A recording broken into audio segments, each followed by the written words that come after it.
Hello बच्चों, कैसे हैं आप सब। आई थिंक आप सब अच्छे होंगे और आप सबकी पढ़ाई बहुत अच्छी चल रही होगी। तो बच्चों, आज का टॉपिक बहुत सिंपल होने वाला है और बहुत इंटरेस्टिंग है। फील करके पढ़ें। आज का टॉपिक है बीजाणु या गुरु बीजाणुधानी। बीजाणु को ही हम गुरु बीजाणुधानी के नाम से जानते हैं। अब बच्चों को यह पता चल रहा होगा कि ये कौन से चैप्टर का टॉपिक है। यह है पुष्पी पादपों में लैंगिक जन्म, जो इंटर क्लास का बॉटनी का सबसे पहला चैप्टर है। वह है पुष्पी पादपों में लैंगिक जन्म का एक बीजाणु गुरु बीजाणुधानी। बच्चे बड़े कंफ्यूज होते हैं कि सर कौन सा टॉपिक है, ये किस तरीके से रिलेट कर रहे हैं हम। देखो बच्चों, चैप्टर का नाम है पुष्पी पादपों में लैंगिक जनन। मतलब कि हमें एक पुष्प का निर्माण करना है और हमें यह देखना है कि एक फ्लावर में कौन कौन से सेक्सुअल इवेंट्स बनते हैं। मतलब कि किस किस तरीके से सेक्सुअल इवेंट्स एक फूल में होते हैं, हमें यह देखना है बस। तो हमने मेल गेमेटोफाइट तो देख लिया था, पोलन ग्रेन जिसे हम बोल रहे थे।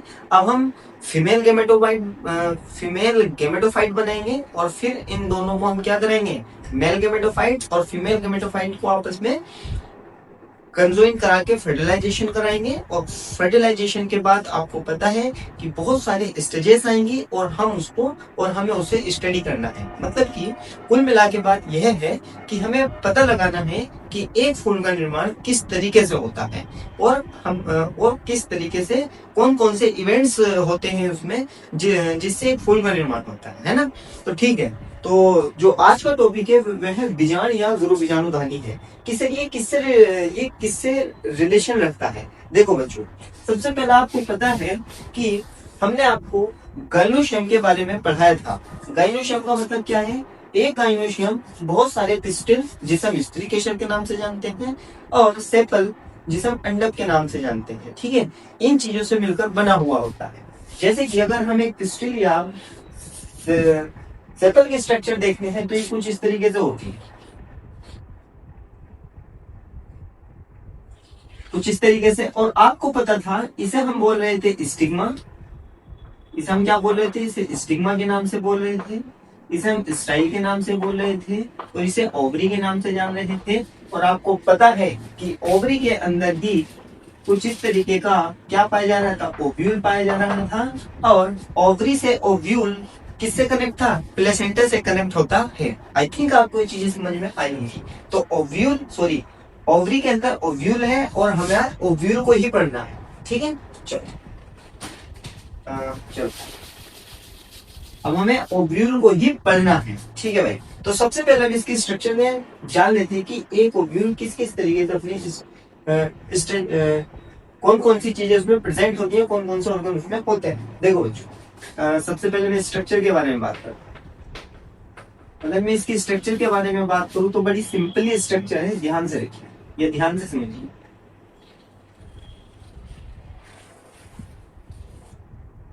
ये इसकी स्ट्रक्चर होती है बच्चों। सॉरी, इस चीज के लिए समझ आता हूं मैं। ये इसकी स्ट्रक्चर होती है।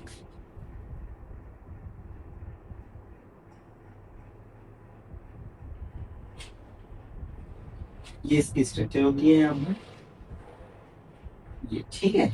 ओके सर, किस किस तरीके से है। देखो बच्चों, इस वाले भाग को हम कहते हैं फनिकल, जिसे हम कहते हैं बीजांड ग्रंथ, जिसे हम इंग्लिश में कहते हैं फनिकल।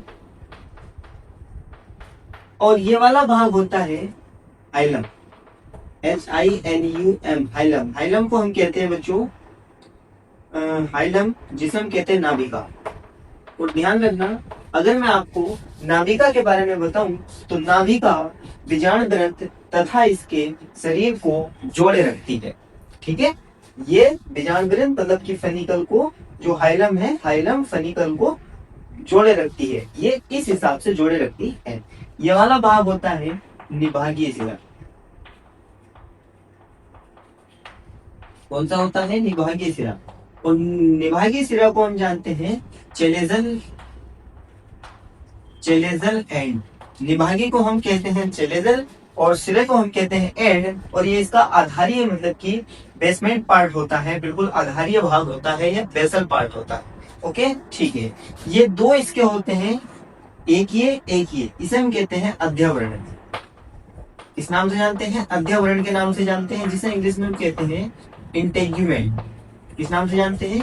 इंटेग्यूमेंट के नाम से जानते हैं। ठीक है, ये दो प्रकार के होते हैं, एक बाहरी होता है जिसे हम एक्सटर्नल इंटेग्यूमेंट कहते हैं, और एक अंदर का होता है जिसे इंटरनल इंटेग्यूमेंट कहते हैं। ये जो स्ट्रक्चर है, ये स्ट्रक्चर कहलाती है हमारे पास भ्रूणकोश, जिसे हम कहते हैं इंग्लिश में एम्ब्रियो सेल। ओके, ठीक है। और इसकी जो अंदर बन रही संरचना होती है, इसे हम कहते हैं इसे हम जानते हैं न्यूसेलस कहते हैं। वैसे तो इसे इंग्लिश में हम क्या कहते हैं? न्यूसेलस। और हिंदी में कहते हैं हम इसे बीजाणु। आपको बहुत हार्ड लग रही होगी स्ट्रक्चर की, हम इसके नाम कैसे याद रखेंगे, किस किस तरीके से थी। परेशानी मुझे भी हुई थी, लेकिन मैंने इसे बार बार लिखा, बार बार लिखने के बाद मैंने इसे टॉपिक को तैयार किया, अच्छे से तैयार किया। तो आप इसे बार बार लिखिए अपने रफ में, और बार बार आप इसकी नेमिंग को याद कीजिए, 100% आपको याद हो जाएगी। ठीक है, जिस तरीके से मुझे हुई है। ओके, तो अब हम इसके मेन फंक्शंस की बात कर लेते हैं कि सर बीजाणु ग्रंथ क्या कर रहा है। ये इसका फर्स्ट पार्ट होता है, फिर आता है हाइलम। हाइलम इसके शरीर को जोड़ रहा होता है, किससे? फनिकल से। निभागी सिरा, ये इसका बेसलमेंट। तो मैं यहाँ पर लिख देता हूँ, सबसे पहले मैं क्या कर देता हूँ, नाभिका। नाभिका को अगर मैं लिखता हूँ तो ये है मुख्य काय। क्या है ये मुख्य काय है। ओके, अगर मैं निभागी सिरा को बारे में बात करता हूँ, निभागीय शिरा, तो निभागीय शिरा होता है इसका आधारीय भाग। आधारीय भाग, और आधारीय भाग को हम कहते हैं बेसल पार्ट। ये इसका क्या होता है? एक बीजाणु का, एक एम्ब्रियो का जो चेलेजल एंड होता है वह आधारीय या बेसल पार्ट होता है। अगर मैं बात करूं यहाँ पर अध्यवरण की, जिसे हम इंग्लिश में इंटेग्यूमेंट कहते हैं, तो ये अध्यवरण दो प्रकार के होते हैं। एक तो होता है बाहरी अध्यवरण, और एक होता है आंतरिक अध्यवरण।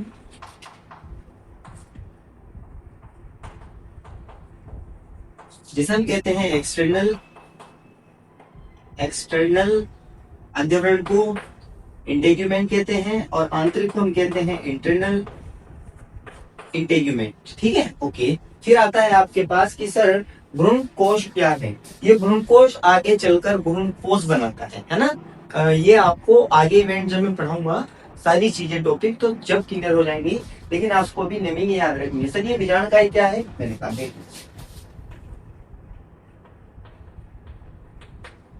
बीजाणुकाय, ध्यान रखना बच्चों, ये बीजाणुकाय जिसे हम इंग्लिश में न्यूसेलस के नाम से जानते हैं, ये स्ट्रक्चर होती है 12, मतलब कि ये बहुत सारी कोशिकाओं से मिलकर बनी हुई होती है, और ये इसमें भोजन संग्रह होता है, मतलब कि सर्वाधिक मात्रा में भोजन संग्रह इसमें ही होता है।